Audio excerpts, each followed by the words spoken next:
What a what a yeah, that's taking the scenic route like for 40 years.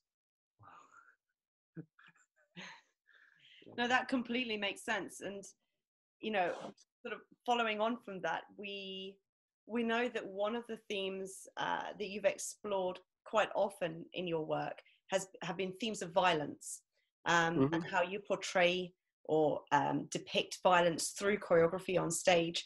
Can you just tell us a little bit about that, like about how you go about creating violent work, your process behind that? Yeah.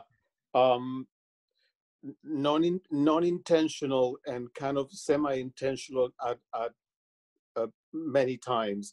And there is just a tiny bit of degree of self-indulgence, but then I wanted to pass that on to other performers. And I think Paul has experienced some of that in big degrees.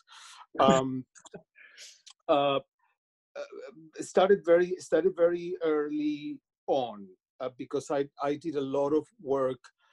I dance with many companies, but one particular company in New York, Laura Dean Dancers and Musicians, was pretty much the pinnacle of minimalism in America at that time. Lucinda Charles and Laura. And these are, for people that are familiar with music, Lucinda kind of hooked her card with Philip Glass, and Laura was not only hooking her card, but she was also married and together with Steve Reich. So this was the two biggest schools of minimalism in America. And in the 80s, if you wanted to be cool in the States, which is when I was working with them, then this is where you wanted to be. So I'm very grateful, because it meant almost like going to the army and having to find an intellectual way of working with them. And my biggest, most abiding memories, other than having a great deal of fun at that time touring with the company and wondering every day, how the hell did I get here, was also that I remember counting. All I remember was counting. And I remember Laura and Steve coming to me and saying, this is bringing me a piece of paper and showing me my pattern and saying, you have, because it was all, for anybody that knows Laura is famous for their spinning, for hours and hours of spinning in the studio. Sufi-like spinning was the trademark. And I remember being given a pattern on half a circle and then some kind of ellipse, in which I was given points on the paper, and both Stephen and Laura very seriously and very matter of fact said, you have 89 eights to do this pattern 4 times, and 89 eights. And we had the musicians on stage. Steve, we still get together, we still made jokes about it. Where, because we were spinning and I would get close to the musicians, who I just simply assumed that they would know the count. If I have ever lost because I was on 87, 1, 2, 3, you know how it goes. I would just literally shout out them on screen like 87 what? And then having to wait for my next loop to figure out if anybody would say, you're on the right count or you're not on the right count. Because if you lost it, and you would crash into somebody else. So my biggest memories of this level of mathematics meant that the minute that I felt that I was going to start doing my own work, I was going to stop counting. I was never going to count again. And of course, I still count like crazy, because it's embedded in my DNA. And especially now that I work with Philip's music again, it's embedded in my DNA, but emotionally infusing the counting was something that allowed for me to codify an emotional stuff. So if I told you, and I think, Paul, you experienced part of it, if I tell you, you are going to go and slap her in 5, 6, and then you're going to cut her throat in 7, 8. Somehow it takes the emotional intention out of it, but it brings a level of craft. Mm-hmm. And then when I started working, with stage fight directors and all that kind of stuff, it just meant that how important it was to be able to tell stories where the depictions of violence had were not only safe for the performers, in very selfish manners, I can say that it's an experience that you never have at school. And I think that it meant also that I wanted for my work on stage to be able to explore things that were outside what people thought that our framework was going to be. And the selfish part of it was that I wanted to experience things on stage that I had never experienced with other uh, uh, companies or choreographers. And I was not going to wait for any choreographer to give me that. I was going to have to do it myself.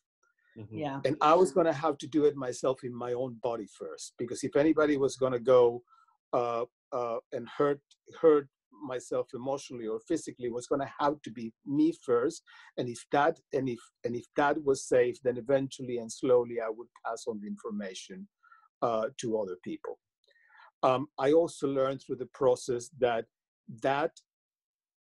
cathartic feeling of experiencing that on stage was so extraordinarily invaluable to me as a performer, and I think that it has been valuable to others. That somehow brought me back to a great mentor in New York called Sarah Rodner, who used to be and still is around, but used to be the right hand of Twyla Tharp. And she said, you have, what is your biggest fear? Exploration on creating work was about exploring fears.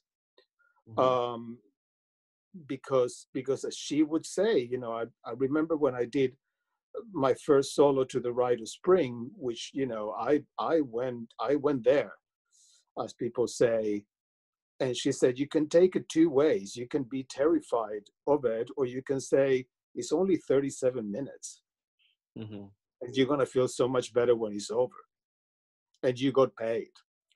So there was something about that matter of factness of dealing with a depiction of themes, more than depiction of violence, depiction of themes that somehow now no longer feel taboo, but at that time I was one of the first that really did that in the business, and I got both celebrated and in trouble for exactly the same reasons, depending what the target was.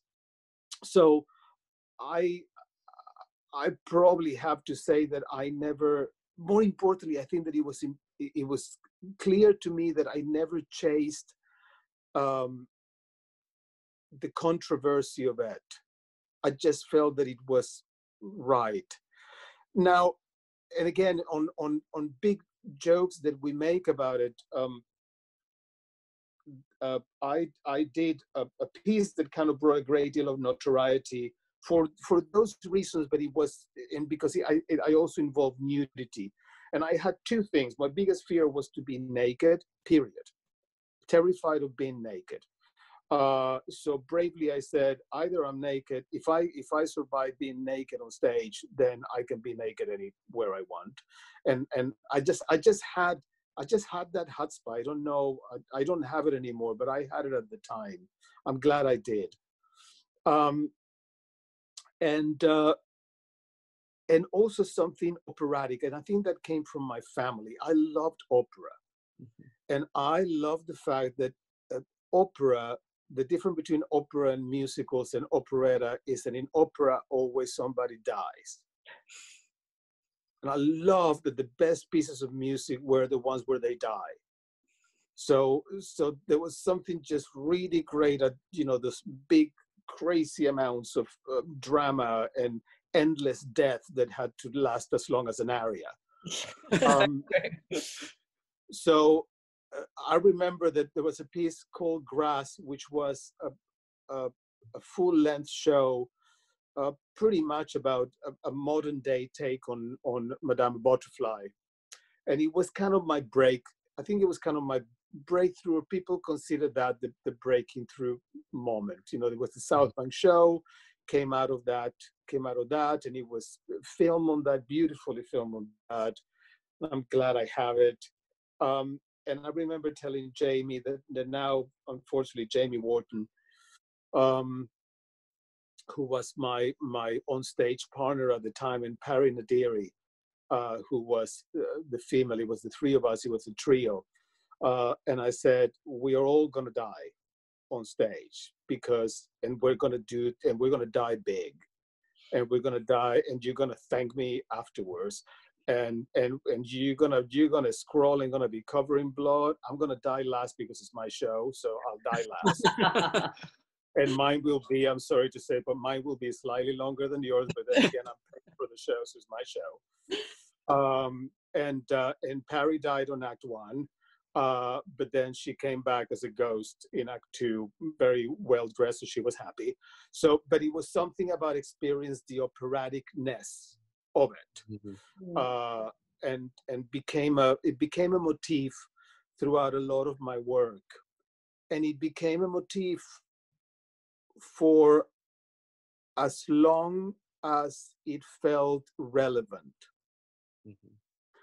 And probably, Paul, you know the process of Eternal Damnation, which you were a performer in it and collaborator in it. That kind of technically was the last of the big blood grand guignol things. Somehow it felt that, how do you follow that one up? Not sure. That was pretty much the biggest extreme, and because that also meant that emotionally that affected my personal security and safety and well-being for many years after. So somehow I felt, okay, I'm now seriously playing with fire. Yeah, I think for those of you that don't know, Javier created this most incredible ballet called Eternal Damnation to Sancho and Sanchez, which Paul was in, playing the part of Apollon, weren't you? But it was an incredibly controversial show, and it did result in you receiving quite a lot of threatening behavior from people. Death threats. Yeah, death threats. So yeah, when you say playing with fire, definitely. But it was an incredible show. And did you experience that? You know what Javier was talking about there, that sense of catharsis. I was gonna say, one of the good things I actually take away from doing that show with you was that every time we came away, no matter where we were doing it, I always came away and I just felt, the piece pushed me so much physically and artistically, and took me, the same as you, took me to a place where I was experiencing things on stage that I had never ever experienced things in my life. It's just because of my character, just because of who I am. I wouldn't go and stick a pope in a chair and electrocute him. That's just not in me. But through doing the piece, I was able to do that. And knowing that you had been through all of this yourself, like you said earlier, that you physically experienced all of these things, that I felt I was always in a very safe place, that you would never ask me to do anything that you wouldn't do or have done yourself. But the power of theater, when you said, I would have never electrocuted the Pope, I just to clarify, because it became such an urban myth for quite a number of months, we never electrocuted a Pope. The Pope was never electrocuted. No Pope was ever harmed in the process of making the show.